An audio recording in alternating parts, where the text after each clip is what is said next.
Say, dance for me, dance for me, dance for me, oh. I never seen anybody do the things you do before. They say, dance for me, dance for me, dance for me, oh.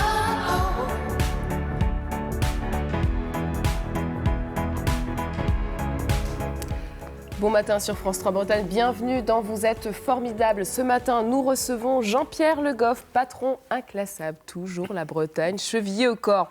Le grand public vous a découvert en 2011 après le rachat de l'emblématique faïencerie Orio à Quimper. Merci d'avoir accepté notre invitation. Ce matin, on va retracer l'ensemble de votre carrière, vos multiples aventures entrepreneuriales et vous aviez carte blanche pour être entouré. Avec nous, Elisabeth Montaufré-Bureau, bonjour, vous êtes journaliste responsable de Ouest France Entreprise. Mathieu Pang, vous êtes designer avec qui vous avez beaucoup collaboré.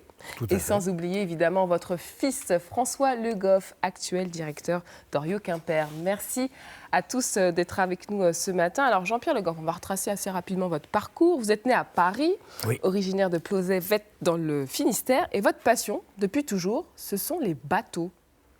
Oui, la mer. Comment est née cette passion pour les bateaux ?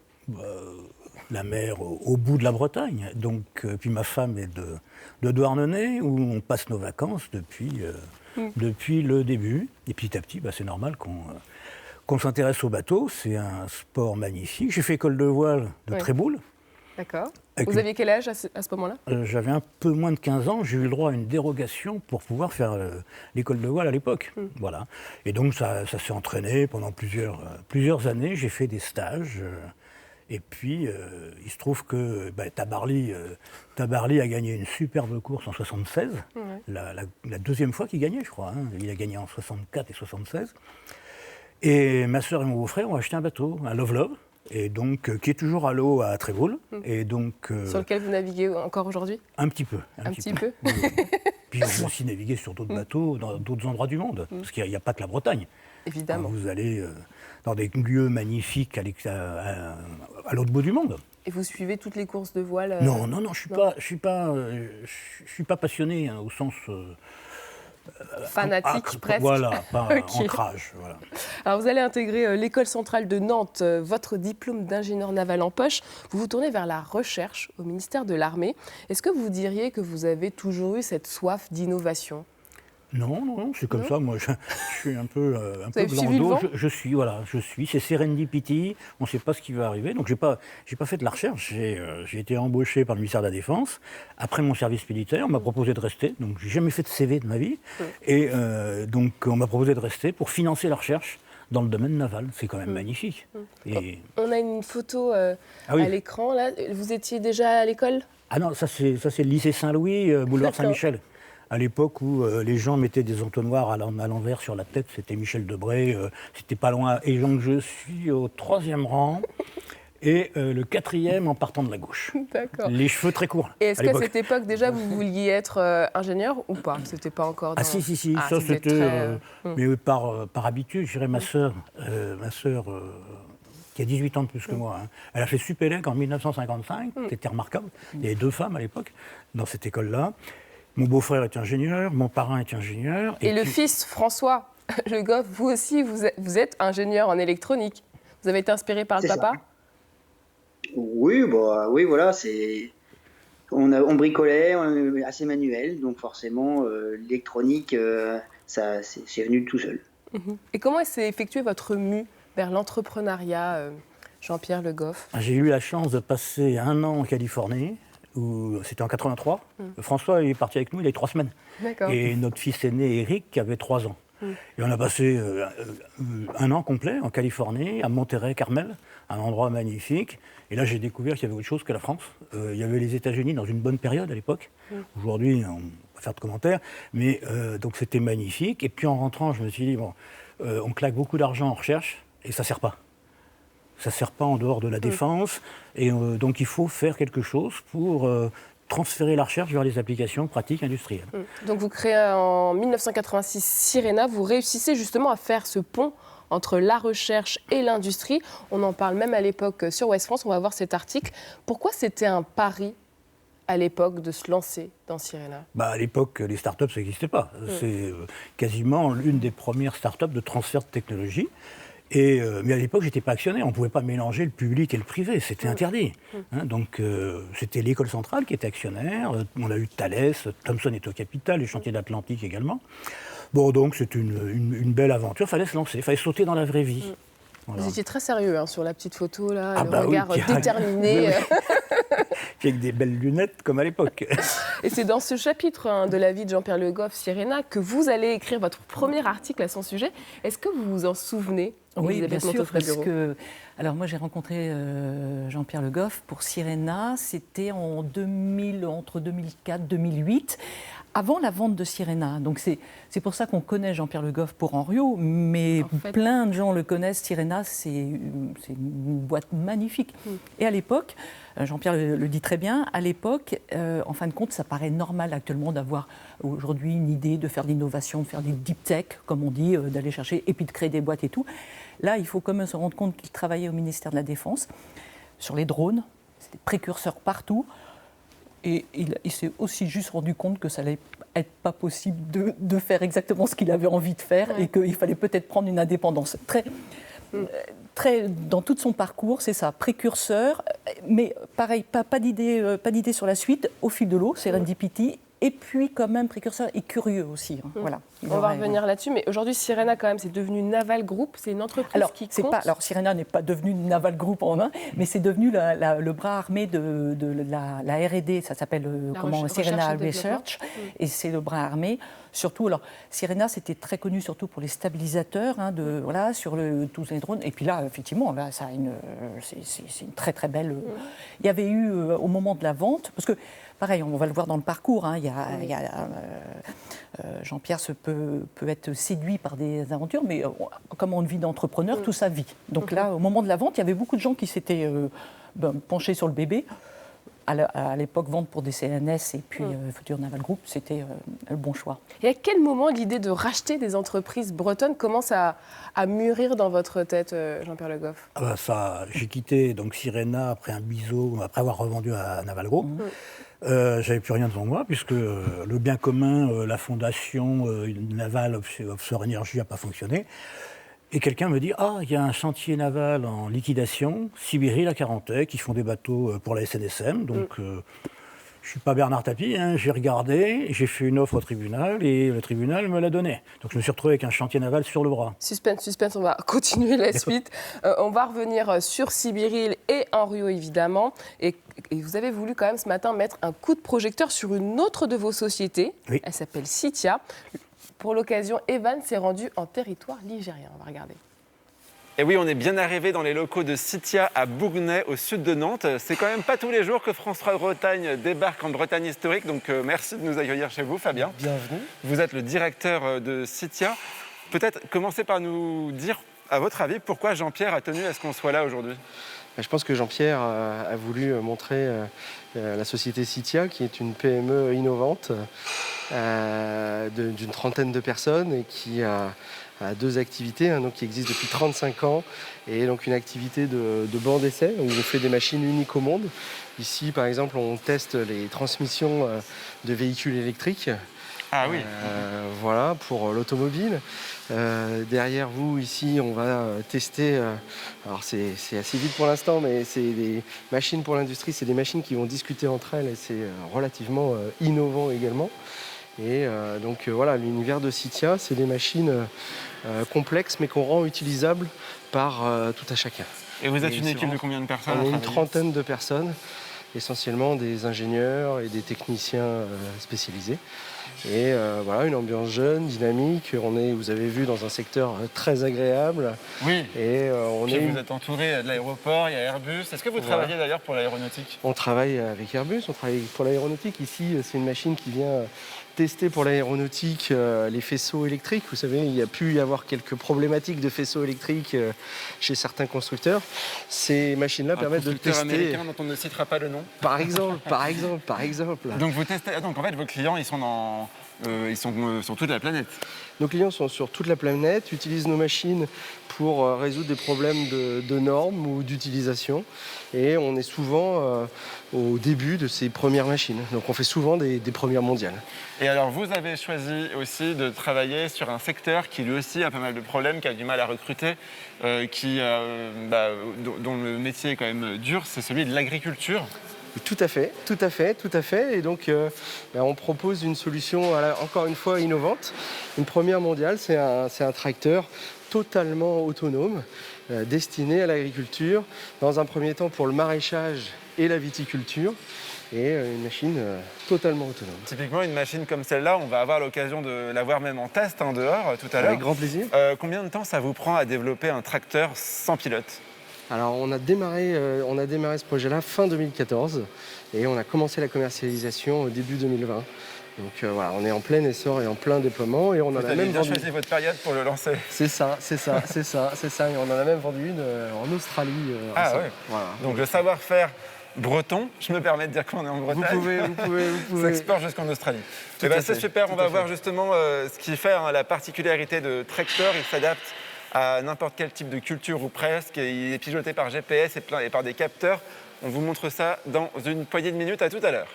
À tout à l'heure, Evan, merci beaucoup. Cette entreprise City, elle fait partie de votre holding Cyranoé, donc qui regroupe plusieurs entreprises. Aujourd'hui, ça représente quoi et ça pèse combien, Cyranoé ? Oh, ça doit faire dans les 50 personnes. Non, on vient de perdre Sibiril, donc ça fait 20 salariés de moins. Liquidation malheureusement inéluctable. Et le reste, c'est à peu près 50 personnes. Et puis quelques... Des activités qui sont situées dans l'Ouest ou... il y a Henriot, Oui. il y a... j'ai revendu Sirena. Oui, Sirena, C'était 30 personnes à l'époque, c'est 100 personnes aujourd'hui dans Naval Group. Qu'est-ce que j'ai J'ai revendu Mauric, cabinet d'architecture navale, dont j'avais 75%. C'est souvent 75% des sociétés. J'aime pas me disperser. Et puis là, je l'ai revendu à une société ECA qui fait des robots marins, sous-marins. Ils avaient besoin de compétences d'architecture. Mais racheter aussi une nouvelle aventure, racheter aussi les ex-usines Chancerelle. Voilà. Non, mais le bâtiment seulement. Le bâtiment pour l'instant. Donc vous passez votre temps à racheter, Moi, revendre. je suis Dans tout ça, ce qu'on ne voit pas non plus, c'est toutes les affaires qui ne fonctionnent pas. Et il arrive que... il y en a une, c'est Sibiril, justement. Voilà. Mais moi, je suis plutôt dans le long terme. J'ai constaté que je gardais mes sociétés de plus de 20 ans. Quand même. Sirena, 86, revendu 2008. Mauric, 93, revendu 2016. Donc, oui, j'aime Il y a bien le long beaucoup temps. d'échecs dans tout ça, ou c'est quoi la proportion ? L'échec le plus important, c'est Sibiril. Sibiril. Après, il y a plein de choses qui ne naissent pas. Mais mes plus grands échecs, c'est dans le domaine ce que j'appelle du bien commun. Quand j'essaye de transposer ce qui a réussi dans mes sociétés pour le bien de tous, souvent, ça ne va pas. Ça ne marche pas. Et, Bon, une des entreprises que vous avez rachetées pour qui ça marche bien, c'est Henriot, Quimper, que vous avez racheté en 2011. Et tout a commencé avec un article de journal de Ouest France, n'est-ce pas, François Le Goff ? Oui, tout à fait. On était justement à Douarnenez, dans la maison familiale, et un week-end prolongé, en train de profiter de la mer, et un article disait que la faïencerie Henriot était en liquidation judiciaire. Donc assez surprenant pour le type de société. Et donc, vu que mon père venait de racheter les chantiers Sibiril 3-4 mois avant, je lui ai demandé, j'ai dit tiens, ça serait bien que tu demandes le dossier pour comprendre comment une grosse société comme les faïenceries sont capables d'être en liquidation. Et qu'est-ce que vous avez découvert ? Qu'est-ce qui vous a attiré finalement j'ai demandé le dossier parce qu'il m'avait obligé. Donc, j'ai demandé le dossier à la mandataire judiciaire. Et puis là, j'ai découvert, Henriot, c'est 50 personnes, 2 millions d'euros de chiffre d'affaires, 500 000 euros de pertes. Je dis, je comprends à peu près ce type de société. Les petites boîtes, des grosses boîtes, je ne connais pas, les toutes petites non plus. Et puis, il m'a demandé de faire une offre. J'ai rendu une copie. Comme ça. Je ne pensais pas gagner, parce que je pensais que Et vous tous les connaissiez Bretons... quelque chose à faïencerie ou Rien du pas tout. du tout. Rien Ok. du tout. Non, mais ça ne fait pas peur, ça. Ça fait pas peur. On apprend son boulot, on est capable de passer sur d'autres sujets. Mais c'est vrai que la reprise d'Henriot, ça a été après Sibiril. Moi, j'avais déjà Sibiril à faire repartir. C'est ça. J'ai trouvé un très bon directeur, François Joyet, qui est un ancien copain. Et puis là, on a repris Henriot. Je ne pensais pas gagner. Donc, j'ai remis une offre. En tout cas, ça vous vaudra de faire partie de ces Bretons qui ont marqué l'année, encore dans un article Ouest France. Est-ce que ce sont des reconnaissances qui font du bien en tant qu'entrepreneur, au-delà même de penser à la prospérité d'une entreprise? Est-ce que ça fait du bien de se retrouver en une de Ouest France? La probabilité de se retrouver comme ça avec Nolwenn Leroy, ils ont été gentils parce qu'on était une dizaine. Et donc c'est Noël Le Graët, je crois qu'il l'a gagné, là, le foot. Parce que le foot, ça gagne tout le temps. Et, bon, mais se retrouver comme ça, c'est bon pour l'ego. C'est vrai qu'avant, quand j'avais Sirena, c'est très peu. Il y a quelques articles, mais on n'était pas... C'était une très belle réussite, mais c'était niché dans la recherche. C'est très technique finalement, très moins grand public. Mais une très belle. C'était pas médiatique, ça l'est un peu devenu. Maintenant, les drones, on en parle. À l'époque, quand on parlait des drones, c'était même pas la peine d'y penser. Et ça a compté justement cette reprise dans le pays de Quimper des faïenceries en Arnaud, quand même. Ça a d'autant plus compté que moi, mes collègues, parce que nous, on s'occupe de Ouest France Entreprise, mais pour tout l'Ouest, alors mes collègues me disent mais c'est qui Jean-Pierre Le Goff? Ah, je lui dis, là, il va falloir effectivement connaître le bonhomme. Voilà. Et ça a forcément compté parce que, c'est pas simple. Et puis, c'est un patrimoine, mais un patrimoine qu'il fallait tourner vers le futur. Donc, pareil, à la Jean-Pierre Le Goff, c'est-à-dire faire bouger les lignes, faire des choses qu'on n'a pas l'habitude sur quelque chose historique, alors, effectivement. Et c'est pas simple, mais il l'a fait. Voilà. Quand vous reprenez les entreprises, vous fixez toujours un objectif clair et précis? Non. Non, jamais? Non, essayer de ne pas perdre d'argent. Si on en gagne, c'est pas mal, mais ce n'est pas une fin en soi. Et effectivement, Henriot, c'est une marque qu'il faut faire perdurer. Donc c'est surtout une marque plus qu'une société. Ce qu'il faut voir à l'époque, je me permets, c'était qu'ils n'auraient pas eu cette idée-là dans ce jardin d'Annonay. Est-ce que Henriot aurait continué? Parce que c'était plus personne ne voulait l'acheter. J'étais le seul repreneur. Moi, je me dis, personne. Il y avait les Américains qui étaient partis, plus personne. Et effectivement, eux, ils ont demandé conseil à des avocats. Et donc, les avocats disent ah non, le pain-main Quimper, c'est fini. Donc, eux n'ont pas repris. Je m'attendais à être le 10e sur la liste. Et donc, j'étais tout seul au tribunal. Ce qui, j'interpelle régulièrement les journalistes là-dessus. Comment ça se fait qu'il n'y ait pas un Breton qui se soit levé pour reprendre Henriot? À part moi. Justement, François Le Goff, donc vous vous lancez dans cette aventure en 2011. C'est une aventure assez excitante pour vous. Qu'est-ce que vous vous dites à ce moment-là? À l'origine, en fait, je venais pour aider mon père à la reprise parce qu'il avait sur Sibiril, il avait mis des directeurs, il avait mis des personnes pour gérer la société. Moi, j'étais en reconversion après mon premier boulot en tant qu'ingénieur. Et quand on a vu l'ampleur des travaux et de la nécessité d'améliorer la production et les outils de production, je me suis dit qu'au final, c'était un boulot à plein temps. On ne pouvait pas juste faire ça, rester à distance pour surveiller, pour mettre des personnes. Il fallait vraiment être impliqué dedans. Et donc, au final, de fil en aiguille, je suis resté sur Quimper. Et puis, on a mis en place toutes les démarches nécessaires pour restructurer Henriot.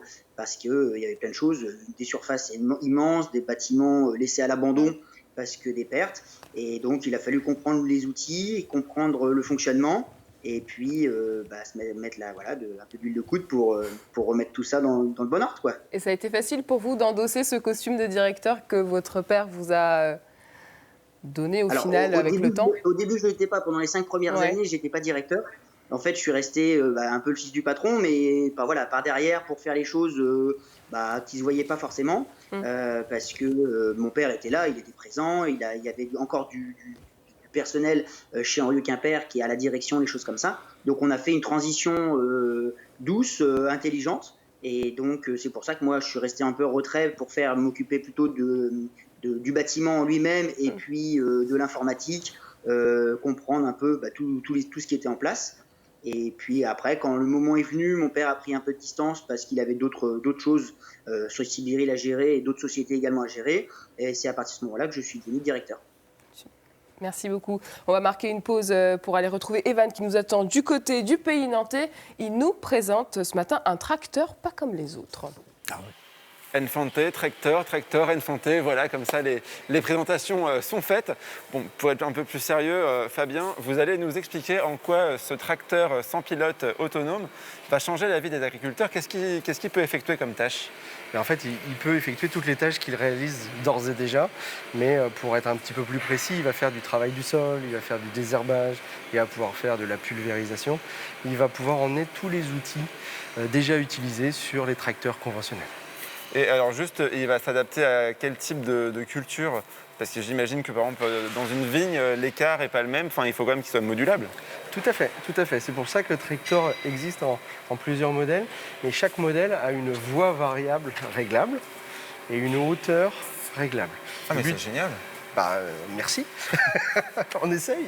Donc le but c'est de libérer tout l'espace de travail et d'apporter des solutions pour pouvoir automatiser et robotiser le maximum de tâches par un tracteur où on va utiliser les outils déjà existants dans les fermes. Alors justement, vous parliez d'outils, c'est vraiment ça aussi sa force, hein, c'est que il n'y a pas besoin d'investir dans de nouveaux outils, on peut utiliser ceux qu'on a déjà dans nos C'est ça. hangars. Qu'est-ce qu'on peut fixer comme type d'outil ? Donc on a deux systèmes de mise en place, un 3 points arrière classique en agriculture, ou bien ce qu'on appelle plus souvent utilisé en viticulture, un montage sur perche, donc entre les roues. Et on vient utiliser des outils classiquement. Ça connus sert à pour quoi les par agriculteurs. exemple ? Ça vient désherber au pied des vignes par exemple. D'accord. ok. Voilà, donc ça permet d'éviter d'utiliser des produits chimiques pour désherber. Désherbage Et donc, mécanique. Et voilà, et des désherbages mécaniques, mais qui nécessitent de plus en plus d'heures de travail de tracteur pour éviter cette chimie. Et aujourd'hui, on manque un peu de main-d'œuvre pour Oui. Piloter les Et tracteurs. à la main, Donc, c'est pas très. Si on a 5 hectares à désherber à la main, c'est un peu long. voilà, c'est C'est ça. un peu c'est ça. rébarbatif. C'est un peu pénible pour les agriculteurs. Et alors, ça fonctionne avec une motorisation aussi qui se veut un peu révolutionnaire dans ce métier, dans ce milieu-là. Oui, alors on a choisi donc un tracteur totalement électrique, rechargeable au champ par un petit moteur diesel, ce qui permet d'économiser de 60 à 75% d'énergie aux mêmes tâches qu'aujourd'hui. Donc c'est vraiment dans le sens d'économiser l'énergie et d'aider l'agriculteur dans ses tâches quotidiennes. Bon, j'aimerais qu'on aille voir, parce que vous en avez plusieurs, hein, des tracteurs, Ah, oui. des tracteurs. Tracteurs, Au oui. niveau sécurité, parce que c'est pareil, vous avez pensé à tout pour que la machine elle puisse être autonome sans qu'il se passe quoi que ce soit et qu'il n'y ait pas de problème. Et vous m'aviez montré tout à l'heure des petites choses que j'avais envie que nos téléspectateurs voient. D'accord ? Je vous laisse nous expliquer comment ça fonctionne avec des GPS, des capteurs. Alors Enfin, voilà, vous direz ça mieux. voilà, un tracteur sait se repérer dans l'espace de manière totalement sécurisée. Il a de nombreux capteurs, très simplement, et il a aussi des capteurs un petit peu plus visuels, c'est-à-dire que voilà, s'il venait à rencontrer un petit obstacle, très simplement, sur un simple contact, il va venir s'arrêter automatiquement. Donc c'est des sécurités supplémentaires. Le but étant qu'il puisse fonctionner tout seul, en toute sécurité. Et Alors, en faire fait, que toutes vous avez ces bien tâches blindé le truc, il va rien se passer. Hein. Ah oui, c'est le but de l'automatisation, c'est vraiment d'apporter une sécurité, une fiabilité très importante, et puis apporter les outils nécessaires à notre agriculture. C'est tout ce sens qu'on va démontrer au Salon de l'Agriculture très prochainement. Eh bien parfait, et que vous allez nous démontrer dans quelques minutes dehors, puisqu'on va aller faire un test Avec en grand conditions plaisir. réelles, et vous allez voir qu'on peut même programmer cet engin avec un smartphone. Allez, ne me ratez pas ça, à tout à l'heure. Merci beaucoup, Evan. À tout à l'heure. Vous avez hâte qu'on voit Tracteur en action, hein ? Ah bah oui, là, on en a vendu un en Australie, à Adélaïde. Bon, j'y suis allé parce que je connais bien Naval Group. Ils ont vendu des sous-marins là-bas. C'était à Adélaïde que devait avoir lieu l'usine. Donc je suis allé faire un tour. Et là, j'ai découvert qu'il y avait 4 vallées des vins à moins de 2 heures de route d'Adélaïde. Donc je lui ai dit, moi je vais vendre un tracteur. On en a vendu un, il est arrivé en novembre là-bas. Justement, vous engagez dans le domaine de l'agriculture, alors que ce n'est pas votre cœur d'action au départ. Ça a quel sens pour vous, ce projet, Citia, cette société ? C'est un peu un retour à la terre, parce que mon beau-père était marin-pêcheur, il était patron de chalutier, donc c'est le côté maritime. Et puis toute ma famille, c'est issu de la ferme. Donc les fermes pauvres du début du XXe siècle. Donc mes parents ont migré vers Paris. Donc c'est un retour à la terre. Mais il y en a beaucoup comme ça. Vous connaissez Bernard Charlès, le grand patron de Dassault Systèmes. Il était dans la ferme. Alors, Citia dans le monde de l'agriculture, Faïencerie Henriot à Quimper, Sibiril qui était dans les chantiers navals. Ce qui les lie tous, c'est d'être sur le territoire breton. Ça, c'est important pour vous ? Oui. C'est la base de tout Non, rachat non, je sais pas. Non, pas forcément. Je me Faut pas sens chercher de plus fil- faut breton pas que chercher ça. le Il y a fil pas- rouge. Non, il se trouve que Sibérine était là. Henriot Quimper, c'est vrai que c'est quand même l'ancrage majeur. Je dirais que j'ai eu Sirena, qui était ma première petite société créée. Bon, et puis aujourd'hui, je dirais que le centre, c'est quand même Henriot. C'est Henriot. Et parce que- justement, en 2023, Orient Quimper fêtera son tiers de millénaire, soit 333 ans. Comment vous aviez envie de marquer ce rite de passage, François Le Goff? Disons que quand on a racheté Henriot Quimper, on a tout de suite trouvé cette date-là en se disant tiens, c'est quand même, ils avaient fêté les 300 ans 10 ans avant, quand on rachète 20 ans avant. Et c'est vrai qu'on s'était dit bon ok, l'objectif c'est de moderniser la faïencerie, continuer à produire, pour en gros être bien en 2023, faire une grande fête. Parce que ça arrive comme on dit une seule fois dans la vie, être propriétaire d'une société qui va fêter les 333 ans, c'est vrai qu'il n'y en a pas beaucoup qui peuvent se permettre de le dire. Donc c'est pour ça qu'on va essayer de la fêter, on va essayer de trouver des activités qui vont marquer un peu 2023. Après, on ne va pas pouvoir tenir 365 jours de fête, mais voilà, on va se concentrer sur l'été pour essayer de trouver des animations avec les acteurs locaux pour marquer un peu l'événement. Je crois que Jean-Pierre Le Goff, il aurait pu faire 365 puisqu'il opine de la tête. Si, sûr, on aurait pu. On a cherché ce qu'il y avait, 333 ans, c'est quand même remarquable, c'est un bon chiffre. Et puis la devise d'Henriot, c'est les racines du futur. C'est-à-dire qu'on on quitte pas, souvent en Bretagne, il y a beaucoup de gens, comme des ados, ils coupent le lien avec le passé. À l'Esbresse, ça saute de tous les côtés. Nous, on est plutôt ancrés, on sait où on est, les pieds dans le granit. Mais par contre, on a la tête dans les étoiles. Et justement, parce que c'est vrai qu'on pense souvent au bol breton, mais Orient Quimper, c'est aussi d'autres collections. Et c'est là que vous faites appel à des designers, comme Mathieu Pang. Quelle est l'histoire de votre rencontre déjà parce que je crois qu'il vous rappelle quand même une vie d'avant en Californie et en même temps, il vous amène vers un futur... On s'est rencontrés grâce effectivement à un artiste, Hervé Lenos, qui est prof à l'école des Beaux-Arts de Quimper. Et puis il m'a envoyé Mathieu Pung un jour, et puis je lui ai fait mon discours habituel de l'époque, les racines du futur, et puis débrouille-toi mon gars, si tu veux. Et il est revenu 15 jours après, avec plein de dessins, et il avait tout compris. Voilà, les racines du futur, et bon. Justement, qu'est-ce qui vous a inspiré quand Jean-Pierre Le Goff est venu faire appel à vous? En fait, on a senti le feeling direct avec Jean-Pierre. Peut-être c'est le passé en Californie ou quelque chose, mais... Que si les téléspectateurs n'entendent pas, Mathieu a un accent. Petit accent. américain. Du Texas, Alors, en plus, un accent, même aux États-Unis, j'ai un accent, donc déjà, c'est un double accent.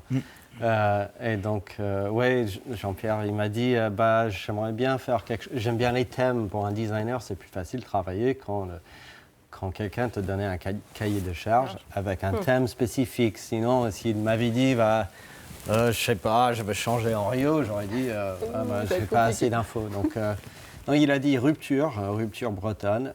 Et j'ai compris que, oui, comme il dit, il faut respecter le passé. Henriot, c'est un grand train qui voyage depuis 300 ans. On ne peut pas juste le dérailler après tout ce temps-là. Donc, il faut juste changer légèrement et aller dans une autre direction. Donc, il a dit ça, rupture, mais en respectant le passé. Donc, Et ça va donner ça. On va voir à l'image des bols avec des reliefs. Quel esprit vous vouliez donner avec... Oui, c'est différent. Il y a un pichet, il y a un bol aussi. En fait, c'était de respecter exactement le passé, mais en transformant numériquement le bol. Donc, ça représentait un peu le digital ou le numérique dans le design. Est-ce que c'est facile de revisiter des monuments, entre guillemets, de la faïencerie bretonne C'est délicat, oui, c'est toujours délicat. Surtout, au début, j'ai dit, le truc classique, ça serait de changer le bol, parce que c'est l'objet emblématique d'Henriot. Donc, mais il faut faire attention. Donc, peut-être c'était presque la dernière page dans ma présentation, parce que j'ai montré plein d'autres options. Mais en fait, je me rappelle de ce rendez-vous, parce que Jean-Pierre, j'aime bien travailler avec des gens qui comprennent tout de suite ce qu'il faut faire ou pas. Moi, après une présentation, je dis toujours aux clients, je vous laisse digérer le week-end, revenez avec les Pas le style de idées. la maison, là. Ouais. Et lui, c'est direct. Et il dit non, c'est bon, c'est décidé. C'est OK, on y va. On y va, on prend page numéro 2, 3 et 5 et on va fabriquer ça, c'est bon. Je dis, mais Vous êtes quoi? bien Mais en soit fait, c'est on y zéro, va, on perd ouais. pas de temps. Non, mais quand il y a quelqu'un qui a compris, c'est Ouais. génial. Il vous apporte une solution. Dans la vie, ce qu'il y a bien, c'est des gens qui vous apportent des solutions, pas des problèmes. Et justement, comment on trouve le juste équilibre entre revisiter la tradition, ce qui se fait depuis des décennies, et sans pour autant dénaturer? En faisant appel à des artistes, Mathieu est un designer emblématique. En plus, il a apporté les nouvelles technologies, l'impression 3D, le façonnage en numérique. Et on l'a fait collaborer sur un bateau, le bateau Yersin, là, Ouais, pour Piriou, Piriou. ouais. Donc, Et voici Ouais. une autre de ça, vos c'est- réalisations, c'est le petit Jacques, lui. alors, C'est fait comme ça. alors ça, c'est François. Ça, c'est François et Mathieu. Parce que ça première continue. collaboration Voilà. avec son fils, en fait. D'accord. Donc ça continue. En fait, avant ça, j'avais fait une bigouden, donc c'est ce qui a très bien marché. Ouais. Épuré, un peu style art toy japonais. Et d'exagérer un peu les proportions et pas être aussi réaliste que beaucoup de figurines en Rio sont très réelles. Les pêcheurs sont en train de tirer des poissons par terre. Et je dis, ouh, c'est un peu violent. Et aujourd'hui, c'est bien de montrer que le futur pêcheur a un amour, un respect pour la nature. Donc c'est pour ça on va caresser le poisson. Mais bon, ça pourrait être un pêcheur ou un fish lover. Donc oui, c'est ça. François Le Goff, quel esprit vous vouliez donner avec ce petit Jacques que vous avez conçu ensemble avec Mathieu? C'est surtout Mathieu qui l'a conçu, hein, parce que c'est vrai qu'il nous fait des propositions. Après, c'est la sympathie de la figurine, c'est le côté affectif. C'est ce qu'on cherche aussi. En Rio, c'est de l'affectif.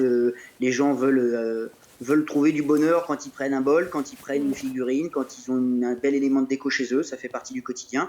Et là, c'est vrai que, bon, vous voyez, voilà, comme l'a dit Mathieu, le poisson, voilà, il le prend dans ses bras, il l'enlace. C'était mignon. Il avait fait une autre proposition avant d'un autre breton qui était tout à son honneur, mais qui représentait pas forcément autant d'affection. Et donc il a fait une autre version. Et c'est ça qui est bien avec Mathieu, c'est qu'on échange, on dit qu'il y a peut-être des choses à reprendre et on arrive à quelque chose de finalement qu'on arrive à sortir facilement, que les gens aiment bien. Et c'est vrai que là, très, très sobre en noir et blanc, on voit tout à fait l'âme du personnage.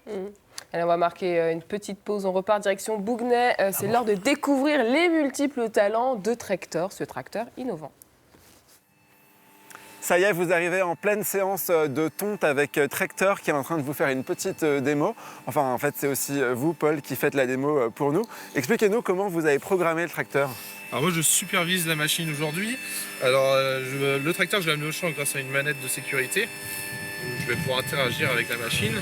Et aussi après je vais programmer ma mission grâce à une application Android qui est à partir de laquelle on va pouvoir créer un outil, importer une parcelle et puis ensuite on va venir sélectionner les deux pour permettre au Je tracteur. vous arrête, il est en train de faire demi-tour là. Oui donc absolument là il fait c'est vraiment dingue. Donc c'est Donc à la fin du rang, il va relever ses outils, amorcer son demi-tour à une vitesse plus réduite qu'au travail, pour être plus en sécurité. Et puis ensuite, il va repartir tout seul dans le rang. trop bien. Bon, on vous laisse le piloter. Fabien, c'est vraiment génial. Est-ce qu'à la fin de la tâche, l'agriculteur reçoit un petit SMS pour lui dire c'est bon, c'est terminé? Ah oui, il est au courant de ce qui s'est passé, de ce qu'il a consommé comme énergie, du temps qui reste à finir, les autres missions, lui dire qu'il est prêt. Là, il est en train de tondre, donc dans les périodes où il peut pleuvoir souvent, ça peut être important de tondre régulièrement pour éviter encore une fois les phytosanitaires ou du chimique. Ça change considérablement quand même le métier de l'agriculteur. J'imagine qu'il faut qu'il soit formé du coup à utiliser ces nouvelles technologies. Oui, mais c'est notre métier de rendre ça simple et utilisable. J'y arrive, donc plein de gens y arrivent. Y a pas de souci. Mais combien de temps on met à maîtriser un... Dans la journée, on forme les gens. Ah ouais. Ouais. Et puis, on a aussi des distributeurs qui, localement, sont là pour assister les agriculteurs. Et puis, nous, on peut également assister à distance avec autorisation de l'agriculteur à le dépanner ou lui apporter. Donc tout à l'heure, vous parliez que vous en avez vendu un en Australie. Vous pouvez aider les Australiens à manipuler leur depuis tracteur. Nantes, sans aucun problème. C'est génial. Bah oui. Mais c'est quoi votre prochaine innovation? Est-ce qu'on arrivera à vous arrêter un jour?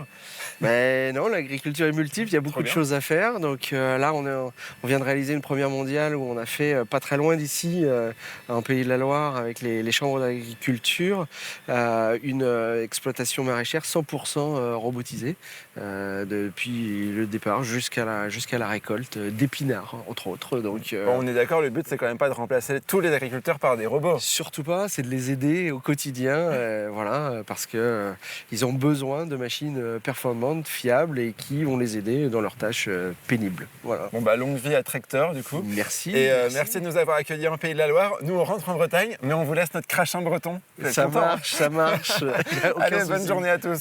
Au revoir. Merci beaucoup, Evan.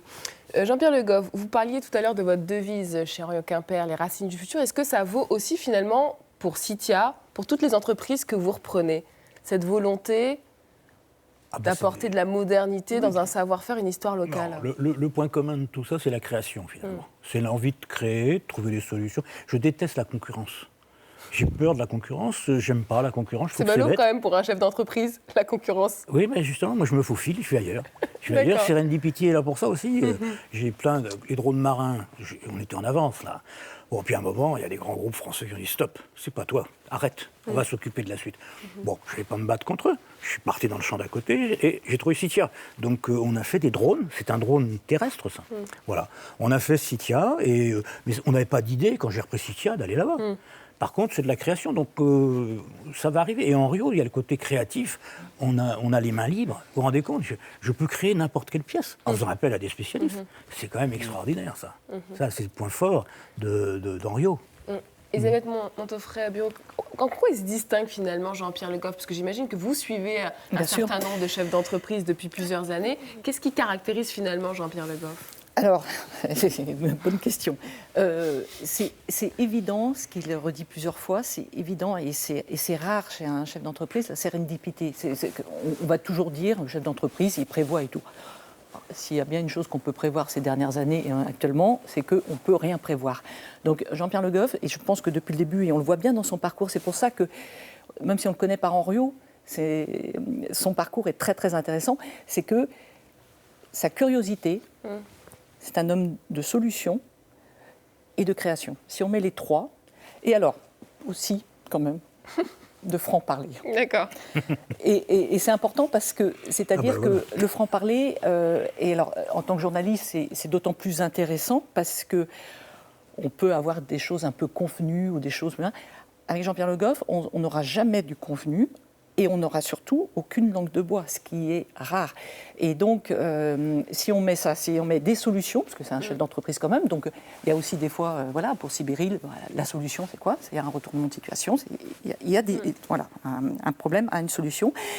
La création, je pense que, et c'est pour ça qu'on peut passer du tracteur à Henriot, il n'y a aucun problème, voilà, et donc, voilà. Et apparemment, vous n'aimez pas quand on vous appelle chef d'entreprise. J'ai lu ça dans la presse. Ah bon? Oui, Oui, ça vous gêne parce toujours. que je ne suis Pourquoi? pas ni investisseur, ni... Si, j'entreprends, mais c'est... Entrepreneur, pas chef, entrepreneur. Voilà, entrepreneur. Pas chef. Ouais. C'est quoi la distinction que vous Non, faites? mais c'est-à-dire qu'il faut avancer. On avance, comme le tracteur, on avance. Et effectivement, il faut s'adapter aux situations. Donc, voilà. François Le Goff, une petite question. Jean-Pierre est à la retraite depuis un certain temps. Est-ce qu'il profite vraiment de sa retraite ou il est encore aux affaires? Il a toujours un petit œil par-ci, par-là. Oui, je dirais, il profite quand même de sa retraite, mais par contre, il aime bien, enfin voilà, il aime bien s'occuper à droite à gauche, rencontrer du monde. Il a toujours aimé rencontrer du monde, voir du monde et discuter avec des gens. Donc c'est vrai qu'il continue à le faire. C'est le lien, et le fait de garder la présidence des sociétés lui permet d'avoir ces contacts divers dans plein d'univers différents. Donc comme ça, il a la tête remplie, mais dès qu'il a envie de veut partir en vacances, il part en vacances. Il a envie d'avoir du temps, il fait son planning. En fait, il n'a plus aucune, on va dire, contrainte. Il s'adapte au quotidien en fonction des envies. C'est vrai que vous nous aviez dit en arrivant que vous vous êtes levé tôt pour nous ce matin. C'est quoi le quotidien d'un retraité Il faut tondre la pelouse. Hein. Ouais. Tondre la pelouse. Non, mais comme dit François, je suis encore un peu impliqué dans Mauric, donc c'est un beau développement. J'ai revendu à ECA, ça faisait 2,5 millions de chiffre d'affaires. Mais nous, on a envie de savoir ce que vous faites quand vous ne vous occupez pas de vos entreprises. Parce que, oui. Je sais pas, moi je lis un peu, je lis pas mal d'essais. J'ai écrit un bouquin. Ça va être la dernière info. C'est ce que j'allais dire. Cette émission, rapidement. On a oublié le un livre, je vais le dire, Le Cocu de la République. Le Cocu de la République, ceux qui veulent en savoir plus, tapez sur Internet. C'est pas encore sorti. C'est pas encore sorti. On entendra parler dans quelques mois. Peut-être. Je l'espère. Merci Jean-Pierre Le Goff. Merci à tous d'avoir été Merci. avec nous. C'est la fin de cette émission. Petite tradition, la photo de fin d'émission. Oui. Vous connaissez ? Non. Ça va être l'heure. Merci à vous qui nous suivez. À demain sur France 3. La petite photo. Je suis pas arrivé jusqu'au bout alors. Ah, bah oui, parce que vous n'avez pas regardé toutes les émissions en plus.